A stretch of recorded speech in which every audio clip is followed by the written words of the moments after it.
Hello guys, welcome to my channel. I hope you all are doing great. Guys, मैं जानती हूँ कि मैं ठीक से अपलोड नहीं कर पा रही, पर अब मैं अपनी पूरी कोशिश करूंगी कि मैं 1-2 दिन के अंदर अंदर एक चैप्टर तो अपलोड कर ही दूं। पिछली बार मैंने 3 चैप्टर अपलोड किए थे तो उसमें ज्यादा लेट लग गया था, इसलिए मैं एक चैप्टर 1-2 दिन के अंदर अंदर ही अपलोड कर दिया करूंगी। इतना लेट होने के लिए I am really sorry. I hope आप सब समझ सकते हैं। तो आज मैं लेडी डेविल मांगा के चैप्टर 13 को एक्सप्लेन करने वाली हूँ। पिछले चैप्टर में हमने देखा था अपने भाई विनफ्राइड को देखकर एनेट को अपने बुरे ख्याल याद आने लगते हैं, जिससे वो बेहोश हो जाती है। और जब वो उठती है तो उसके साइड में जॉन्स बैठा बुक पढ़ रहा था। वो उसे पूछती है कि कल जो हुआ क्या वो उसे याद है। तो जॉन्स कहता है, तुमने मुझे इस तरह क्यों देखा? क्या तुम जानती हो वो कितना इंसल्टिंग था? तो एनेट सोचती है, इंसल्टिंग? तुम उसे इंसल्टिंग कैसे कह सकते हो? फिर जॉन्स से अच्छे से बातचीत करने के बाद उसे पता चलता है कि वो किसी और के बारे में बात कर रही है और जॉन्स किसी और के बारे में बात कर रहा है। फिर वो भीले से निकल जाती है और गार्डन में जाके रोने लगती है, ये सोचते हुए कि जो पाप हमने एक साथ किया वो सिर्फ मुझे ही याद है। उसके बाद विनफ्राइड जॉन्स के पास से खंजर चुराता है जो कि एनेट की थी। फिर वो उस बेसमेंट में जाता है जहाँ उस शैतान को रखा गया था। वहाँ जाकर उसे एनेट दिख जाती है, जिसे देखकर वो डिसअपॉइंट हो जाता है। वहाँ उन दोनों की बहुत देर तक बहस होती रहती है। विनफ्राइड उसे बताता है कि इस शैतान को किसी ने उन्हें श्राप के तौर पर दिया था, ना कि उपहार समझकर। और अभी जो हाल है, ऐसा लगता है कि ये श्राप हम पर भी लागू होगा। जिसे सुनकर एनेट की हालत खराब हो जाती है और विनफ्राइड उसे वहाँ अकेला छोड़कर चला जाता है। फिर ग्रिसेल्डा उसे अपने चैम्बर पर ले आती है और यहाँ जॉन्स अपने खंजर को खोने के बाद अपने काबू से बाहर हो जाता है और अपने शैतानी रूप में वापस आ जाता है। वो एनेट के चैम्बर के खिड़की पर बैठकर एनेट को घूर घूर कर देख रहा होता है। फिर वो अंदर आता है और अपने टेल से एनेट को उठा लेता है। और एनेट इतने सारे डिप्रेशन के बाद उसकी हालत बहुत खराब हो गई थी, तो वो आंख भी नहीं खोल पा रही थी। फिर शैतान बेकाबू होकर एनेट को टच करने लगता है और एनेट अपने मन में सोच रही थी कि जल्दी सुबह हो जाए और ये सब खत्म हो जाए। फिर वो शैतान उसे आंखें खोलने को बोलता है तो वो ऐसा ही करती है और उसे देखती है। उसे देखकर वो बहुत डर जाती है और चिल्ला चिल्ला कर जॉन्स का नाम लेती है, जिससे जॉन्स होश में आ जाता है। और तभी एनेट बेहोश हो जाती है, ये कहते हुए कि मैं खुश हूँ कि तुम वापस आ गए। फिर अगले सीन में जॉन्स एनेट को बाथटब में ले जाता है और वहाँ एनेट की आंखें खुलती है। तो वो जॉन्स को देखकर बहुत खुश थी। वो कहती है कि मुझे पकड़ो। तो जॉन्स पहले तो हेसिटेट कर रहा था, फिर वो उस पर एक टॉवल लपेट कर उसे पकड़ लेता है। फिर एनेट उसे किस करने के लिए आगे आती है और कहती है, जॉन्स, मैं तुम्हें लाइक करती हूँ, प्लीज मेरी रक्षा करो। और वहीं पर चैप्टर की एंडिंग हुई थी। तो चैप्टर 13 के स्टार्टिंग में हम देखते हैं जब एनेट ऐसा बोलती है तो जॉन्स उसे सॉरी कहता है और वो भी उसे किस करने लगता है।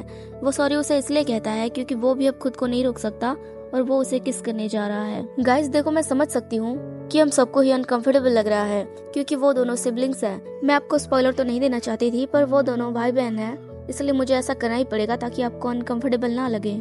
इसे एक स्टोरी की तरह ही देखो, ज्यादा दिल पे लेने की कोई जरूरत नहीं है और ना ही ज्यादा सोचने की जरूरत है। मैंने देखा है कुछ लोग कहते हैं मतलब इसका कोई नोवेल या कोई और इसका मतलब सेम रिलेटेड कोई कहानी होगी जिसे लोग पढ़कर बोलते हैं कि ये दोनों सगे नहीं है, मतलब स्टेप ब्रदर सिस्टर हैं और जॉन्स भी किसी और का बेटा है। तो अगर ये सगे नहीं है तो हमें कोई प्रॉब्लम नहीं है, हम इन दोनों को लवर समझ के ही कहानी में आगे बढ़ेंगे। वरना अगर हम इन्हें सिबलिंग समझते रहे तो हमें ही अनकंफर्टेबल लगेगा। और अगर जिन्हें पहले से अनकंफर्टेबल लग रहा है तो वो इस कहानी को छोड़ के जा सकते हैं।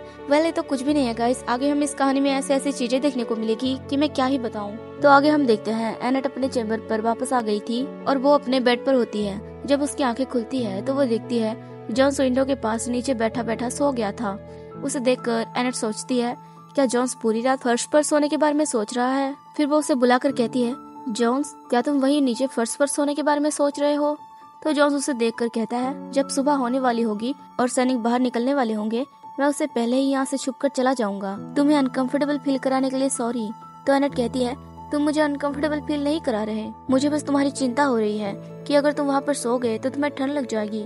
तो जॉन्स कहता है, तुम मेरी चिंता मत करो और थोड़ी देर और सो जाओ, वैसे भी तुम पहले से बहुत थकी हुई लग रही हो। फिर वो उसके बालों पर हाथ फेरता है तो एनेट ब्लश करने लगती है और सोचती है, जॉन्स बिल्कुल मेरे बगल में है। इतने सालों से मैं बस उसे अपने चैम्बर की खिड़की से ही देखती रही। हालांकि ये सच है कि मेरे पूरे बॉडी में पेन हो रही है, पर जॉन्स को इस तरह परेशान देखकर मुझे चक्कर आ रहे हैं। फिर वो जॉन्स को देखकर कहती है, जॉन्स, और तुम्हारा क्या तुम ठीक हो? क्या तुम्हें लगता है कि तुम्हें फिर से दौरा पड़ सकता है? ये कहकर वो जॉन्स के फेस को पकड़ लेती है। तो जॉन्स अपने आंखों को बंद कर लेता है। फिर वो सर हिलाकर बोलता है कि नहीं। फिर वो कहता है, मुझे लगा जो कुछ भी हुआ वो बस एक बुरा सपना था। अगर तुमने मेरा नाम नहीं लिया होता तो पता नहीं मैं क्या क्या कर लेता। तो एनेट कहती है, ये सुनकर मुझे राहत मिली। मैं पिछली बार भी तुम्हारा नाम ऐसे ही ले रही थी, पर मुझे खुशी है इस बार तुमने मेरी आवाज सुन ली। ये सुन के जॉन्स थोड़ा चौंक जाता है और कहता है पिछली बार। फिर उसे याद आता है उन फ्लाइट को देखकर बेहोश होने के बाद जब एनेट टूटी थी तो वो अजीब अजीब बातें बोल रही थी कि मैंने तुम्हें रोका, मैंने तुम्हारा नाम चिल्ला चिल्ला कर लिया, मैंने बोला कि तुम रुक जाओ इससे पहले कि बहुत देर हो जाए, पर तुमने मेरी बात नहीं सुनी। तुम सनशाइन ऑफ वल्डेमार हो तो क्या तुम कुछ भी करोगे? तो जॉन्स चौंक कर बोल रहा होता है कि तुमने मुझे रोका, पर कब? तो जब उसे एहसास होता है कि वो भी कोई सपना नहीं बल्कि हकीकत था तो वो एम्बेरस होकर एक कोने में जाकर बैठ जाता है। वो शर्म के मारे एनेट से नजरें नहीं मिला पा रहा था। एनेट उसे देखकर सोचती है लगता है उसने उसे भी एक सपना ही समझा होगा। स्क्रैच मैन शायद उस शैतान का प्रकट होने का असली रीजन उस तरह बर्ताव करना नहीं था, बल्कि वो लोगों के अंदर छुपे हुए डार्क साइड को उजागर करना चाहता था, उन्हें बाहर निकालना चाहता था। और यही वो वक्त था जब मैंने उस शब्दों पर सवाल उठाना शुरू कर दिया था जो मेरे अंदर थी, मुझे परेशान कर रही थी। फिर वो उस शैतान की बोली गई बातों को याद करने लगती है जिसमें उसने बोला था तुमने हमेशा ऐसा दिखावा किया जैसे तुम्हें कुछ नहीं पता, जबकि तुम्हारे उस प्रीटी फेस प्रीटी लिप्स ने मुझे रिजेक्ट कर दिया। क्या मैं इतना भयानक हूँ? वो फिर सोचती है मैंने पहले ऐसा कभी नहीं कहा, पर क्या उसे किसी तरह से ऐसा लगता है कि मैंने उसे रिजेक्ट कर दिया है। फिर वो उसका नाम लेकर उसको बुलाती है तो वो मुड़ कर देखता है तो एनेट हेसिटेट करके बोलती है जॉन्स क्या तुम मुझे किसी वजह से नफरत करते हो? अगर तुम मुझे हेट करते हो तो मुझे वो वजह बताओ, इससे सब कुछ साफ हो जाएगा, वरना तुम मुझे बिना वजह के ही हेट करने लगोगे। मुझे नहीं पता तुम मुझे हेट क्यों करते हो। तो जॉन्स थोड़ी देर चुप रहता है, फिर वो कहता है नहीं एनेट, इसमें तुम्हारी कोई गलती नहीं है। ये सुन के उसका एक्सप्रेशन चेंज हो जाता है जैसे उसकी उम्मीदें टूट गई हो। वो फिर गुस्सा होकर उस पर तकिया फेंक कर मारती है और कहती है तो तुम मुझसे सच में हेट करते हो, पर इसमें मेरी कोई गलती नहीं है। क्या तुम्हें लगता है ये कोई बात हुई?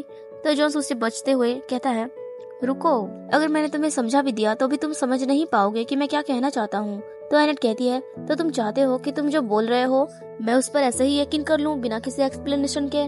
वो ये सब कहते हुए लगातार उसे तकिए से मारे जा रही थी तो जॉन्स उसे रोकने की कोशिश करता है, पर वो नहीं रुकती, इसलिए वो उसे पकड़ लेता है और उठा के बेड पर पटक देता है। तो एनेट बिल्कुल चौंक जाती है और हाँफने लगती है। वो सोचती है मुझे लगा कि मुझे बहुत जोर से पटक दिया जाएगा, पर मुझे उसने धीरे धीरे बेड पर रखा। तभी जॉन्स कहता है तुम्हें इतना जोर से नहीं चिल्लाना चाहिए, वरना अगर सैनिक यहाँ आ गए तो गड़बड़ हो जाएगी। तभी एनेट कहती है जॉन्स क्या तुम मुझे एक बार और फेंक सकते हो? यह सुनकर जॉन्स के तोते उड़ जाते हैं कि क्या बोल रही है। फिर वो ब्लश करके कहता है एनेट तुम भी ना, तुम अभी भी वैसी ही हो जैसे बचपन में हुआ करती थी, तुम बिल्कुल नहीं बदली। फिर वो उसे हक कर लेता है। एनेट बोलती है मैं जब भी बहुत डरी हुई होती हूँ तो मैं तुम्हें बहुत याद करती हूँ, यहाँ तक कि तुम उस फॉर्म में मेरे साथ वो सब करते हो फिर भी मैं तुम्हें मिस करती हूँ। तभी जॉन्स उसके हाथ को पकड़ के किस कर लेता है, फिर वो उसे किस करने लगता है। फिर बाहर का सीन दिखाया जाता है जहाँ बारिश हो रही थी। एनेट सोचती है जब हम बच्चे थे तो हम कुश्ती करते थे और एक दूसरे पर तकिया फेंकते थे और उसके बाद थक कर एक दूसरे से लिपट कर सो जाते थे। हमने एक दूसरे को ऐसे गले लगाया जैसे हम एक दूसरे में खो जाना चाहते हो। मैं हमेशा चाहती थी कि वो वक्त ऐसे ही चलता रहे, पर मेरी इच्छा पूरी नहीं हुई। वो यही सब सोच रही थी तभी ग्रिसेल्डा उसे बुलाती है माय लेडी।